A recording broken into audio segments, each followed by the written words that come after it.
Chers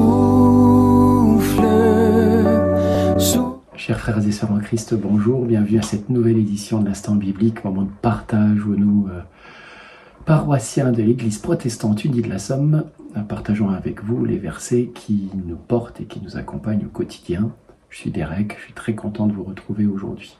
N'hésitez pas à laisser un commentaire, n'hésitez pas à vous proposer également pour venir partager avec nous ces fameux versets qui vous portent. Aujourd'hui, j'ai choisi une partie de l'Épître aux Colossiens. On est dans le chapitre 1er.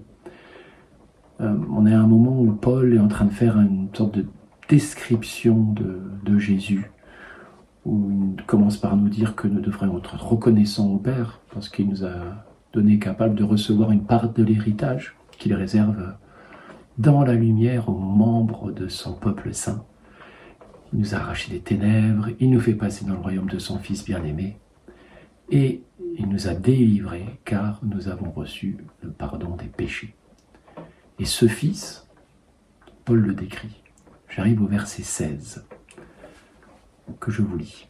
« Car c'est en lui qu'ont été créées toutes choses, dans les cieux comme sur la terre, les visibles, les invisibles, les trônes et les seigneuries, les autorités, les puissances. C'est par lui et pour lui que Dieu a tout créé. »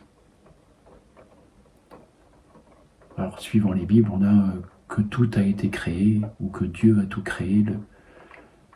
Mais bon, c'est pas ça l'important. Évidemment, je sais que la création, c'est Dieu et que je suis une créature de Dieu. J'ai été créé à son image. Par contre, là, ce texte nous dit quelque chose de différent. Il nous dit, c'est par lui, et quand il dit lui, c'est Jésus-Christ. Et pour lui, encore une fois Jésus-Christ, que Dieu a tout créé. Donc moi, en tant que créature de Dieu, qu'est-ce que je fais pour Jésus-Christ? Est-ce que quand je ne fais pas quelque chose pour Jésus-Christ, je ne suis pas en train de détourner l'objet de la création? Est-ce que je ne suis pas en train de mettre en valeur comme si c'était moi le créateur et je faisais les choses pour moi? C'est ce que le texte nous dit. Il ne faut pas faire ça. Il ne faut pas dire je vais donner 10% de mes revenus, 10% de mon temps, 10% de ceci ou de cela à Jésus-Christ. Non, je suis là pour Jésus-Christ. C'est la raison de ma création, c'est la raison de ma présence sur terre. Alors, pour arriver à vivre pour le Christ, il faut déjà savoir ce qu'il veut que nous fassions pour lui. Et ça, je pense que l'Esprit Saint, la prière, nous aide. Et être capable aussi de dire « je vis pour le Christ », c'est mettre de côté son ego. C'est de dire « non, c'est pas moi qui... Regardez la belle maison que j'ai, regardez tout l'argent que j'ai gagné, regardez la belle position sociale, regardez ceci, regardez cela. » Non, tout ça c'est... ridicule et hors de propos, et on détourne la création, l'objet de la création quand on fait ça. Voilà ce que je voulais partager avec vous, parce que ça, dans ma vie professionnelle, dans ma vie personnelle, ça a une influence sur tout, mine de rien. C'est par Jésus-Christ et pour Jésus-Christ que Dieu m'a créé. Ce pour Jésus-Christ. Est-ce que je suis à la hauteur du cadeau qui m'a été fait, cette création à l'image de Dieu? Voilà, il y a un grand chemin à parcourir. Voilà ce que je voulais partager avec vous aujourd'hui sur les textes. Nous prions. Seigneur Dieu, notre Père Tout-Puissant, notre Père Céleste, merci encore pour cette journée que tu nous as donné de vivre. Merci pour toutes les rencontres, toutes les interactions. Chaque fois que nous pouvons toucher un cœur à la fois, partager ta parole, éclairer ce monde,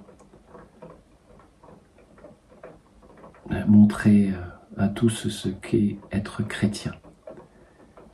Et dans cette lecture aujourd'hui, tu nous dis que nous sommes créés pour Jésus-Christ, que toute notre vie est là pour ça, que l'objet même de notre création, c'est ça, c'est d'être pour, d'agir pour Jésus-Christ. Alors, Seigneur, notre Dieu, donne-nous le silence pour que nous puissions entendre l'Esprit Saint nous guider et nous dire ce que nous devons faire. Donne-nous aussi l'humilité de pouvoir regarder les choses de ce monde avec distance. Nous n'avons pas été créés pour ça, nous avons été créés pour Jésus-Christ. Souhaitons que ta volonté soit faite sur la terre comme au ciel, que ton plan se réalise. Et tout ça, nous te le demandons au nom puissant de ton Fils Jésus-Christ. Amen. Merci beaucoup pour ce moment de partage une nouvelle fois. Nous allons nous quitter avec le 45-10. J'ai soif de ta présence. Je vous souhaite une excellente semaine et à la semaine prochaine. Soyez bénis. Au revoir.